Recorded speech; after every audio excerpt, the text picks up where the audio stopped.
This is Curious Formula, and you're here on Wednesday Night Live. One thing for me. Well, I want you to do three things for me. I want you to subscribe, like, and comment below. Be a member of this channel. Hit the notification bell and to let you know when we go live. We go live every Wednesday at 9:30 p.m. Eastern Standard Time.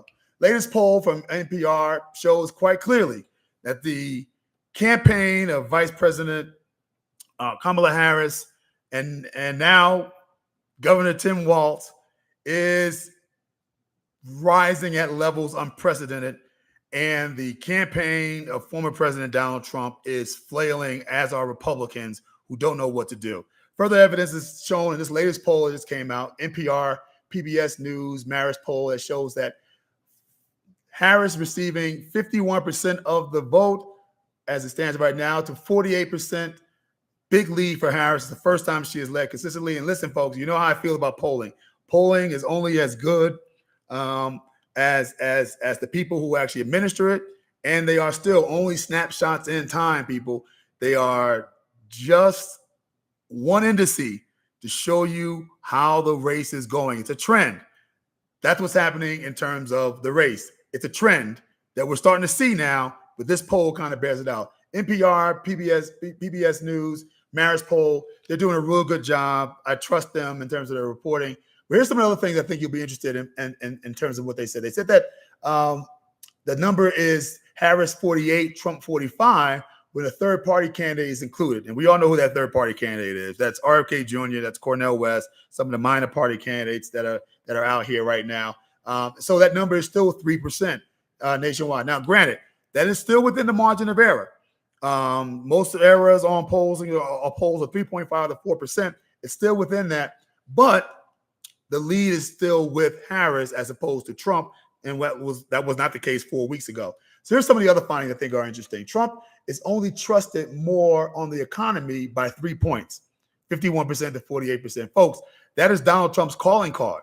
Is that the economy is disastrous under this administration, and under me it is great and it was incredible. Well, he used to wallop Biden on that discussion, and on that point, he is now only 3 points up on Harris. And so whatever people are thinking about the economy that is in a negative sense, it is not sticking to Harris nor her campaign. I will also say it says that Trump is only up by 6 points on who would handle the border crisis better, 52% to 46%. Folks, Trump on the issue of the economy and the border, those are his two bread and butter issues. And if he's only up by 3 points on the economy and only up by 6 points on the border, folks, that is not what Donald Trump wants to be. Harris leads Trump on who would best handle abortion rights. That's a 15-point lead.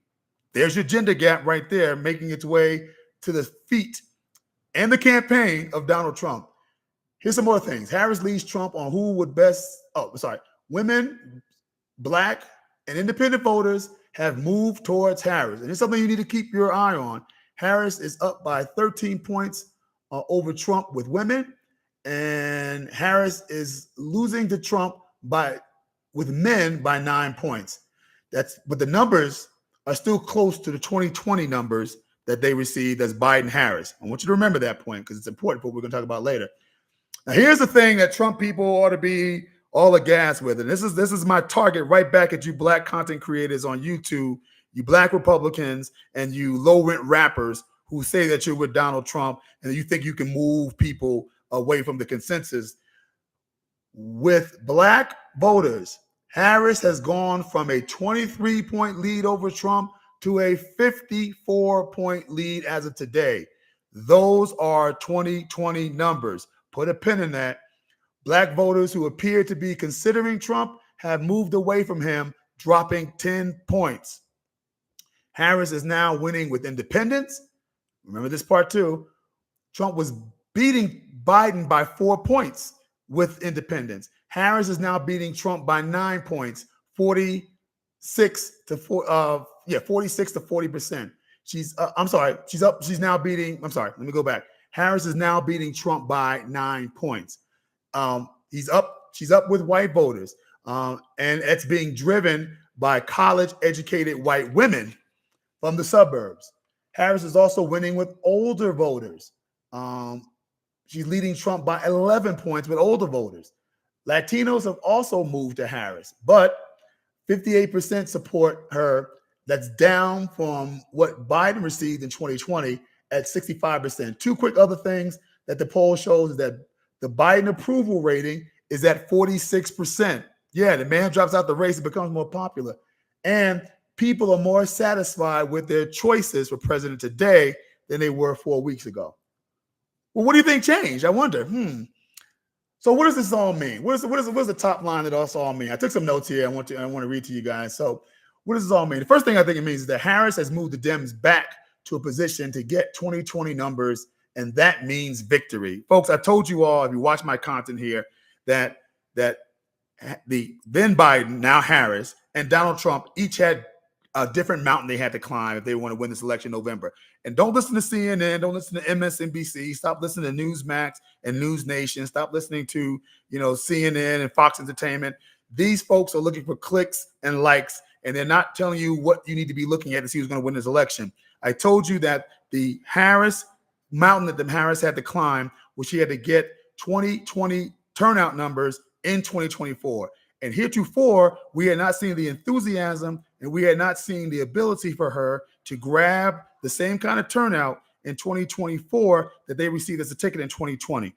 The mountain that Donald Trump had to climb was that he had to win independents. I keep telling you all, the only reason that Donald Trump wins in 2016, the only reason why he beats Hillary Clinton narrowly is that nationally, Donald Trump wins with independents.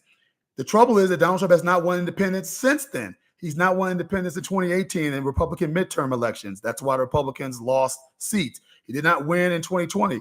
Donald Trump does not lose the 2020 election because of election fraud. He loses because he didn't win independents like he did in 2016. They lose in the midterms of 2022. You remember the red storm that never was, that never happened? Guess why? Come close. It's because Republicans did not win independents. And in 2024, we didn't see early on Donald Trump winning independents.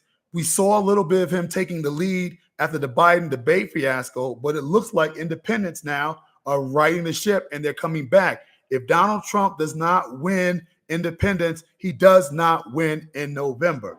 If the Democrats do not get turnout in 2024 that they got in 2020, they do not win.